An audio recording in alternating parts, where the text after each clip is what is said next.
Hello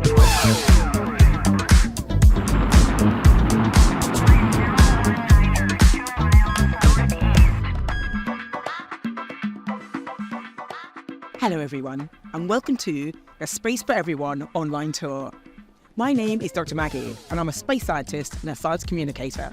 And I'm Meganne Christian. I'm a member of the European Space Agency Astronaut Reserve, and at the UK Space Agency I'm Reserve Astronaut and Exploration Commercialisation Lead. We are thrilled to have you here today as we explore the wonders of space right here in the UK. That's right. Get ready to be amazed because today we are going to take you on an extraordinary adventure through the UK space industry. We'll be exploring everything from incredible launch sites to satellite production, as well as taking a look at the groundbreaking research happening across our nation. And behind us, as you can see, we have a life-size version of the rocket that was launched from Cornwall earlier this year.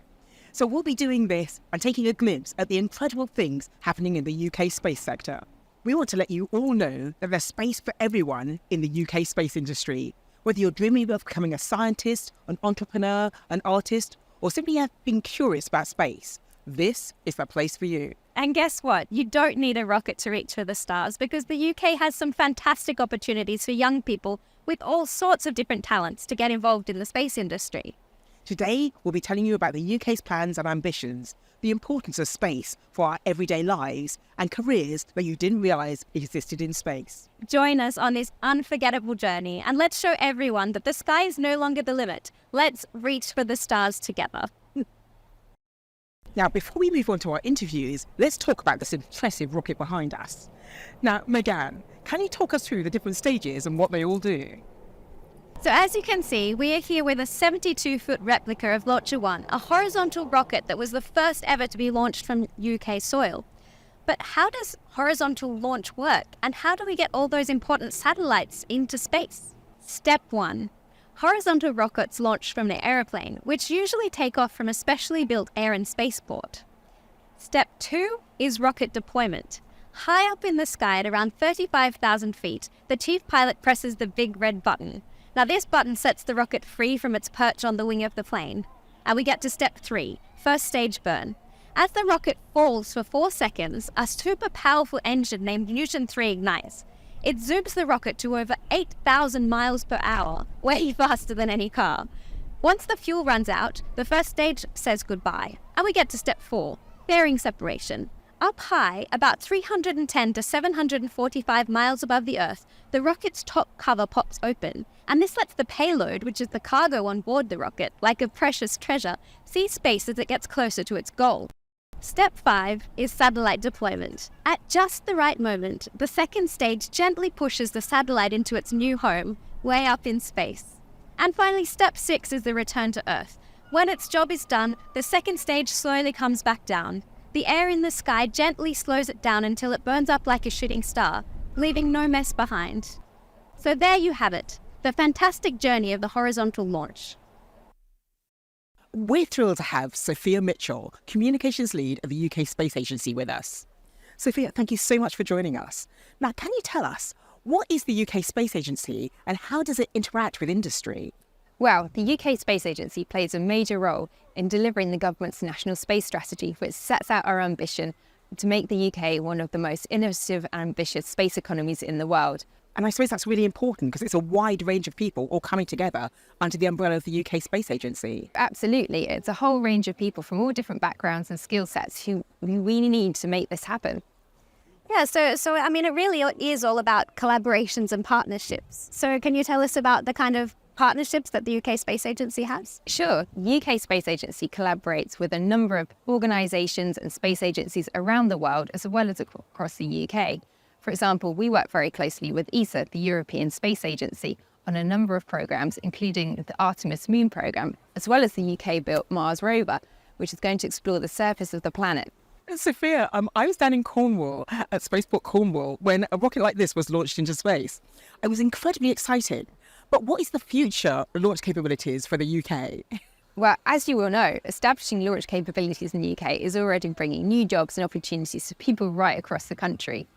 There are 7 proposed spaceports in the UK, including in Scotland and Wales. For example, construction is well underway at Saxford Spaceport in the Shetlands, as well as Sutherland Spaceport in the Highlands.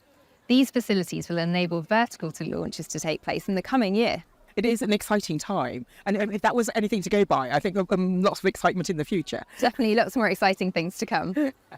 So it's incredible to see how far the UK space industry has come. What message would you give to young people for their potential future in the space industry? The UK space sector is hugely exciting. The sector employs 49,000 people across the country in a range of jobs, many not traditionally associated with it. For example, the recent launch from Spaceport Cornwall included people from all backgrounds, including communications leads, commercial experts, project managers, economists, as well as, of course, space scientists and engineers too. That just highlights the range of people that we need to support our thriving space sector. So whatever your talents, backgrounds, or where you come from, there are plenty of opportunities for people just like you. Thanks, Sophia. So far, we've learned about the UK Space Agency's launch ambitions and how the UK is planning vertical and horizontal launches. So now we get a chance to speak to a company who is directly involved with making the UK's vertical launch capabilities happen. Nick, could you introduce yourself and tell us more about your role? Hi Maggie, yes. My name is Nick Smith and my official title is Regional Director for UK and Europe for Lockheed Martin Space. Now Lockheed Martin Space is a big global company doing things all over the world and all through space as well. My job specifically is to look after what we're doing in the UK and all the activities we're involved with here in the UK right now. Thank you so much for joining us, Nick. Now, can you please give us an overview of how Lockheed Martin is involved in the plans to make launch happen from Scotland?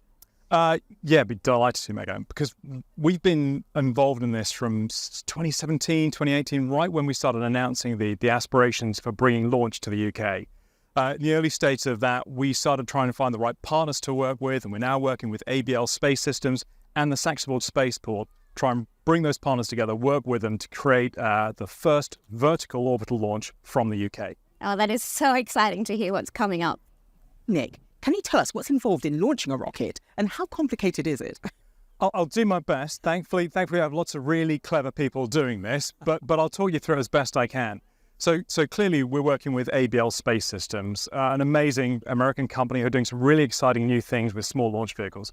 They're developing the launcher right now, building out these fantastic future rocket systems, a bit like the one you see behind us, slightly bigger though. We're also working with Saxford Spaceport, and I was up in Saxford only about 4 or 5 weeks ago, right on the tip of Shetland, right up in Unst, where they're building a fantastic spaceport, a multi-use spaceport, really thinking about what the future aspirations, ambitions for the launch from the UK are.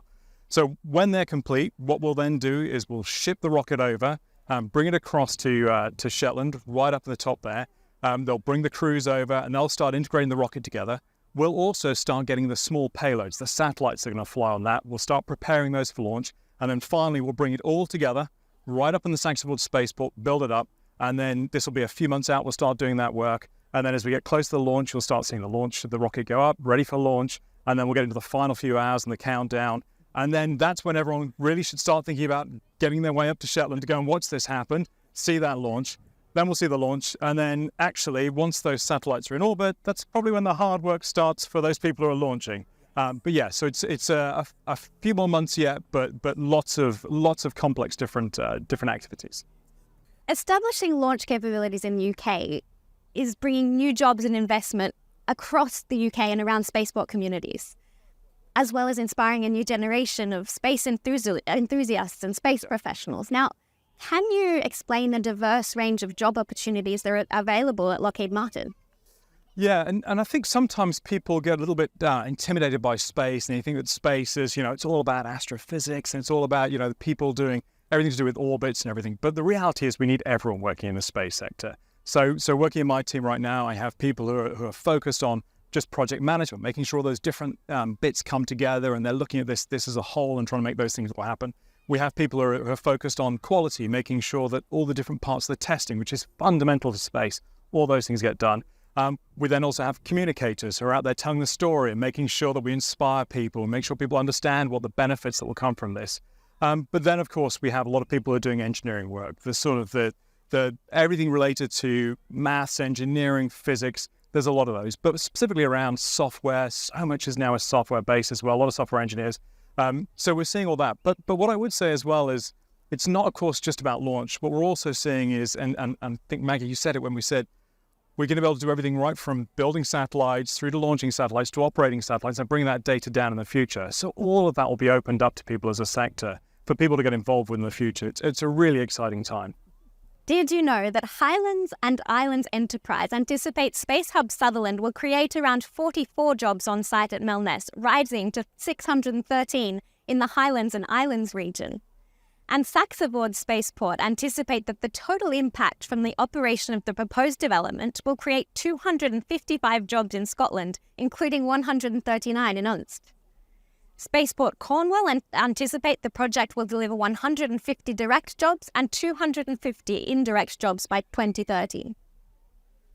So many people watching may be dreaming about a career in space. Have you got any advice for them? Well, firstly, let's hope they can stop dreaming and actually just start doing it, because we need to make sure this is open for them. Yeah, I think, as I said before, really focus on what it is you might want to do in the space sector. Think about the kind of roles you may want to take, and then clearly think about the qualifications you may want to get. But I'd also say there may be some people who maybe are already in a field somewhere else, and they may think it's close to them. No, the space sector is open as well. So even if you're doing something else or thought you were going to do something else, it doesn't necessarily mean that the space sector is not open to you. So what I would say is research on the space sector, research on the different companies that are operating. There are so many different companies operating in the UK, doing very different things. Look at what they may be doing and think about how you may be able to help. And then also just get involved with things that are taking place. Get involved with what this UK Space Agency does to really talk about how you access space. Get involved with activities at school that are related to space. Reach out to space companies because we all are desperate to find a way of just exciting people about their opportunities.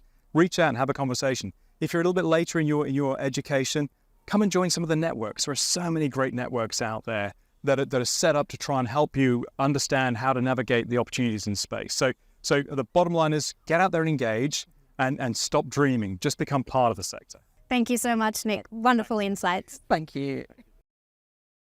Next, we have a special guest from Astroscale UK, a leading company in the field of satellite manufacturing and space debris removal. Andrew, can you introduce yourself and tell us a bit more about your role at Astroscale? Sure. Thanks for having me. I'm Andrew Fiola. I'm the commercial director at Astroscale UK. This means that I'm responsible for all of our sales, business development, and marketing and communications activities. So this means we have to tell the stories to get people interested in what we're doing, and then we have to figure out how to sell things to them. So quite a neat role. I like it. Yeah. So sustainability in space is gaining more attention. So what can you tell to our young audience about the importance of sustainability in space, and in particular, active debris removal, which is the specialty of Astroscale? Well, I think a lot of people don't realize when they look up at the sky that this is actually a finite resource. It's a part of our environment like the oceans or the rainforests. When you look up there, it looks infinite, but close to Earth, it is getting more and more congested. It's actually looking more and more like a very heavily trafficked motorway. And so what we need to do in order to make that environment sustainable is to make sure that it doesn't get clogged up with things in lanes, making sure that the cars that are traveling around in space don't get stuck and left there. So I suppose you need old cars as well, things that are sort of no longer of any use. Exactly, things that break down, even new ones that break down. But if they get stuck in their lane, they can create a massive problem. So we're here to help clean that up, effectively be the roadside assistance service for orbit in space. Yeah, it's hugely important, and also it's quite intriguing. So how are these specialized satellites designed by Astroscale and maneuvered to intercept and remove space debris? Well, the satellites themselves have to be pretty specialized. In fact, like you say, most satellites that are up in space are designed to do one thing very well, either beam TV signals down or provide communication services or measure the Earth, right? Take pictures and things like that. Our satellites have to be able to do a lot of things very safely and securely. We have to be able to go up into space.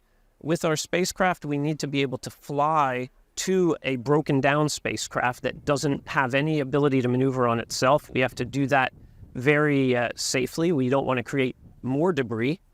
We have to capture it, and then we remove it. So if I take a visual aid for a second, if you can imagine that if you have a spacecraft that is broken down in orbit And there's lots of other things going around 17,000 kilometers an hour, faster than a speeding bullet, right? So even if a small piece of debris hits this and it doesn't have the ability to maneuver out of the way, it can create more debris. And ultimately, it could cause a chain reaction, a cascade effect that could take a whole part of the orbit out of use for everybody.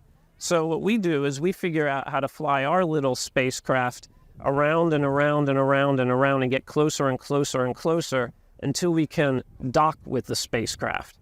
And then we take it down to a safe orbit and let it go, and then that burns up in the atmosphere. And then we go up and do it again and again. So space debris, I think, as many people know, is a sort of a very big challenge.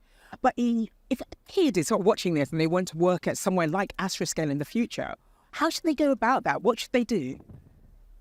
So at Astroscale, I think everybody that I work with shares two traits, right? We're all space geeks, and we're all interested in sustainability in one way or another, whether it's sustainability in space or the fact that over 50% of all observations around climate change are done from space. So what we do in space matters on the ground as well.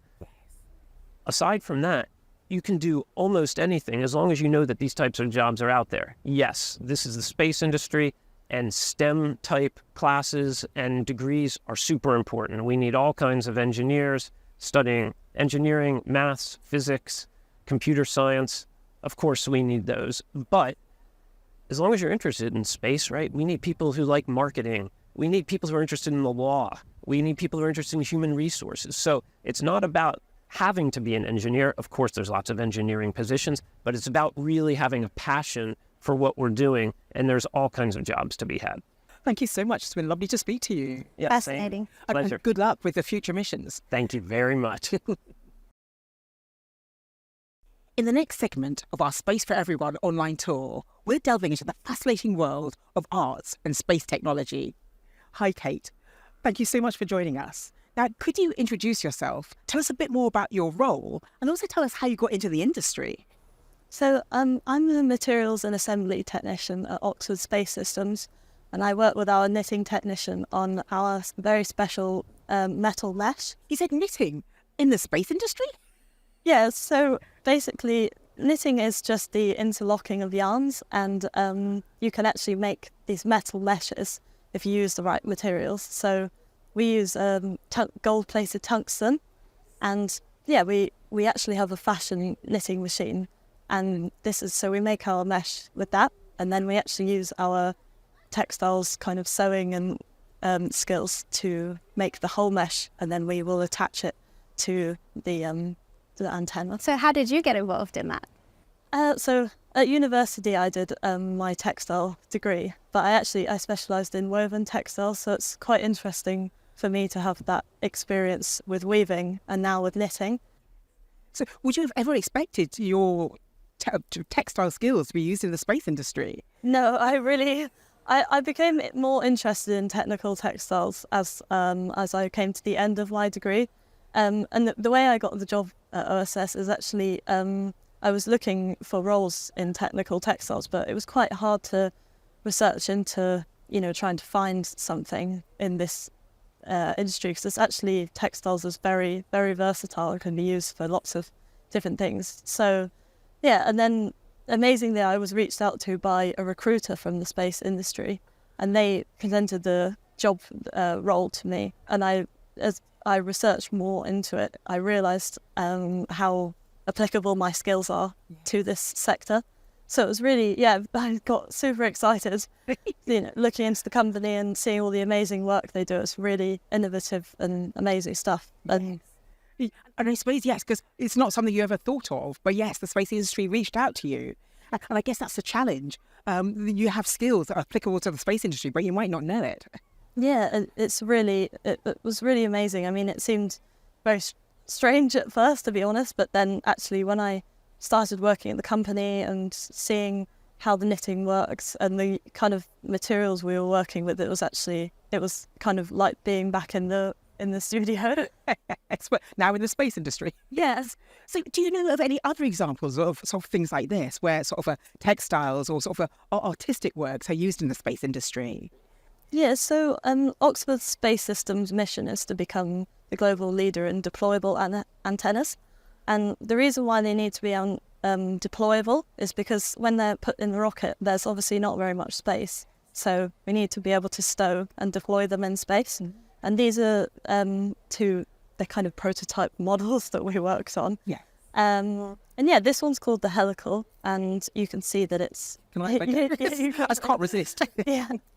But So that's one example. And we worked with kite maker Carl Robert Shaw, and he helped us use these glass fibre rods, and this is space grade cord.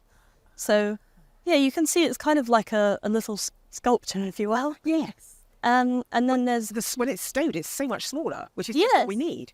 Yeah, so when it's up in space from the satellite, it will deploy out. And this is another one called the Yagi, and again, it's kind of a... Yeah, there you go. It's kind of like a spring one, and it's made from this beta cloth, which is, I believe it's used in astronaut suits. So yeah, and you can see that there's lots of sewing and kind of wrapping methods. So it's actually a lot more creative than you would think. Yes. But we need these sort of different types of creative ideas to all come together to actually make space work. So for our young audience that might be interested in pursuing careers in the space industry, like these craftsmanship roles that you were talking about, what advice would you give them? I would say definitely you don't need a degree in engineering, because actually, as I've said, I have a textile degree, and that actually has way more transferable skills than you think. It's really important for you to pursue what you enjoy, and keep looking into innovations in the space industry, because perhaps a skill set that you have will align with this. So yeah, pursue what you enjoy and don't be discouraged. Yeah, that's fascinating. There's such diversity across the space sector that there really is a role for everybody. And I must say, I just love playing with this. So I'll give it back. But thank you. It is fascinating. And yeah, opportunities for everyone. So we learned about the launches and the satellites that are being built here in the UK. Now we're going to hear about how space benefits life here on Earth. That's right. We're lucky enough to have been joined in our Space for Everyone tour by the Worldwide Fund for Nature. The Worldwide Fund for Nature is using satellite data to help monitor marine mammals through their Walrus in Space project. Walrus are an iconic species of the Arctic. They're a key species in the Arctic marine ecosystem, and they're of immense significance and importance to Arctic people. But they're increasingly vulnerable to the implications of climate change. They're really living on the front line of the climate crisis.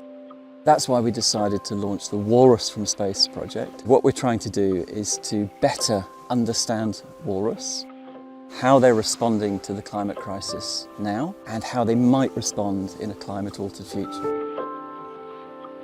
Now, that's a really difficult thing to do because the Arctic is vast. It's a difficult place for scientists to work, and we know that walrus can be very easily disturbed by human presence.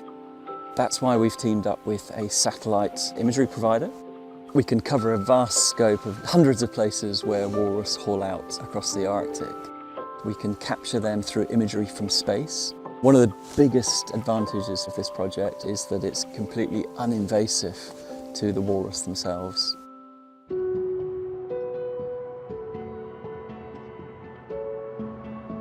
The reason that we've travelled up to Svalbard is to help to verify the satellite imagery counts. So what we're doing is that we're flying drones over the walrus haulouts at about 55 metres altitude where we know it won't disturb the walrus, and that helps us to get really accurate counts for these particular haulouts.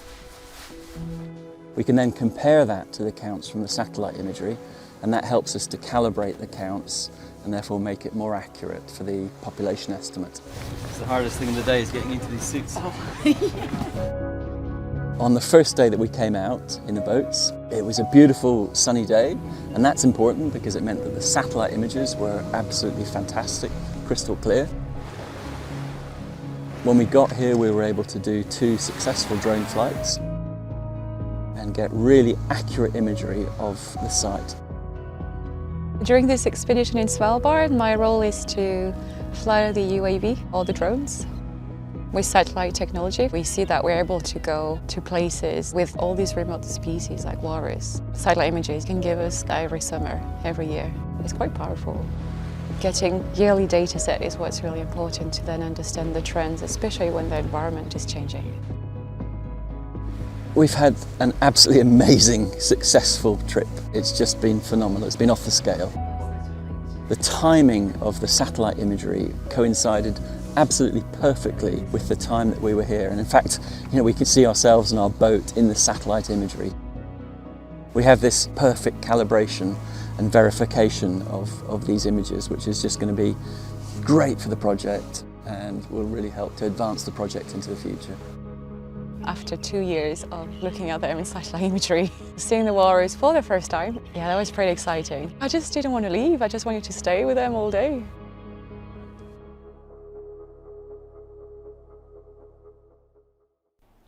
Now, as part of this broadcast, we asked you to submit your questions about careers in space, and we're excited to be answering them now.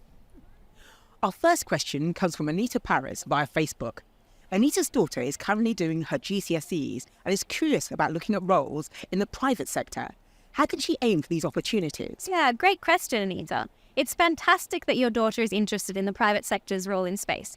First of all, encourage her to explore her passions. The private space sector includes a wide range of careers, from engineering to communications and even business management. She can start by taking relevant subjects in school, like physics, maths, and computer sciences. And after finishing her GCSEs, she might consider pursuing A-levels or vocational courses related to her interests. So if you want to find out more about the diverse range of careers available and how they might suit you, make sure to head to our tour website, spaceperson.co.uk. Exactly, Megan. And don't forget about apprenticeships or internships. Many private space companies offer these opportunities, which provide hands-on experience while learning and working. Networking is also essential, attending space-relevant conferences, events, workshops, and these too can help connect her with professionals in the industry. Yeah, that's right, Maggie. And remember, there's no one-size-fits-all path. Encourage her to stay curious, keep learning, and explore the many ways she can contribute to the exciting world of space. Our next question comes from Beck Ashcroft via Facebook, and it's a combination of questions from her 4-year-old son. He's wondering if he needs to A, learn Russian, if he can see sunsets on other planets, and if he can work in the space industry because he's kind and clever. Those are fantastic questions from your young space enthusiast, Beck. Learning Russian can be helpful if he's interested in working on international space projects, as Russian is one of the languages used on the International Space Station. As for sunsets on other planets, well, that's a little bit tricky. Some planets don't have sunsets like we do on Earth due to their unique atmospheres. But who knows what we'll discover in the future. And about working in the space industry, being clever and kind are wonderful qualities. There are so many roles in the space sector, from engineers and scientists to artists, communicators, and many more. As he grows up and continues to learn, he'll definitely work towards a space-related career if that's his dream. Absolutely. And whether he's designing rockets, creating space-themed art, or contributing in any other way, his passion and dedication will make a positive impact on the world of space exploration. And let's move on to our next question from Michelle Bromhead on Facebook. She asked about A-levels. Which A-levels will be good as the basis of a space career? Yeah, thanks for your question, Michelle. If your goal is to work in the space field, subjects like physics, maths, and more maths can provide a strong foundation. These can help you understand the scientific principles that underpin space exploration, from the movement of the planets to the physics of rocket propulsion. Absolutely, Megan. But chemistry and computing science can also be very useful. Space careers often involve complex calculations and simulations, so having a strong grasp of these subjects can be a big advantage. And remember, Michelle, it's not just about the subjects you study. Developing problem-solving skills, teamwork, and communication abilities are also crucial for a successful career in the space industry. Our last question comes from Alex Downing, and it's another great one. Alex is wondering if it's possible to join the space industry without having gone through university. That's an important question. While many roles in the space industry do require higher education, such as engineering or research positions, there are alternative pathways. Apprenticeships, vocational courses, and on-the-job training can provide valuable skills and experience without a university degree. That's right. The space industry values a diverse range of talents and skills. So if university isn't the path you're considering, Look at technical schools, trade programs, or even starting in supporting roles and working your way up. Every contribution to the space industry, whether through research, engineering, administration, or other roles, plays a crucial part in advancing our understanding of the universe.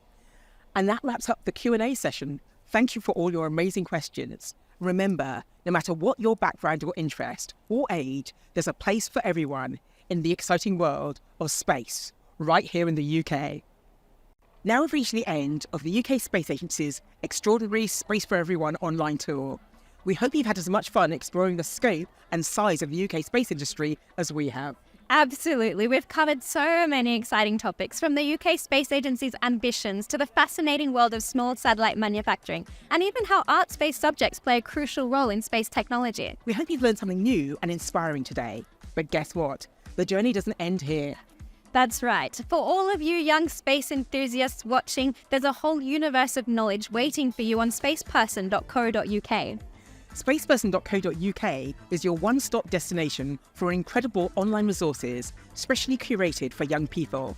You'll find downloadable activities, educational videos, and even classroom material that allows you to deep dive into the topics we've explored today. Yeah, whether you're curious about job roles, satellites, or the fascinating world beyond our planet, this website has something special for you. So let's continue this adventure together. Visit the website, explore, learn, and have a blast, discovering more about the incredible world of space. And remember, there's space for everyone in the UK space industry. That's right. We want you to know that the sky is not the limit. Your dreams can reach beyond the stars. So thank you for joining us today on this epic journey, and a special thank you to our interviewees from the UK Space Agency, Lockheed Martin, Astroscale UK, Oxford Space Systems, and the Worldwide Fund for Nature for sharing their insights with us. And of course, thank you all for watching at home. Keep exploring and keep dreaming. Until we meet again, take care, stay curious, and keep your eyes on the sky. Goodbye. Goodbye.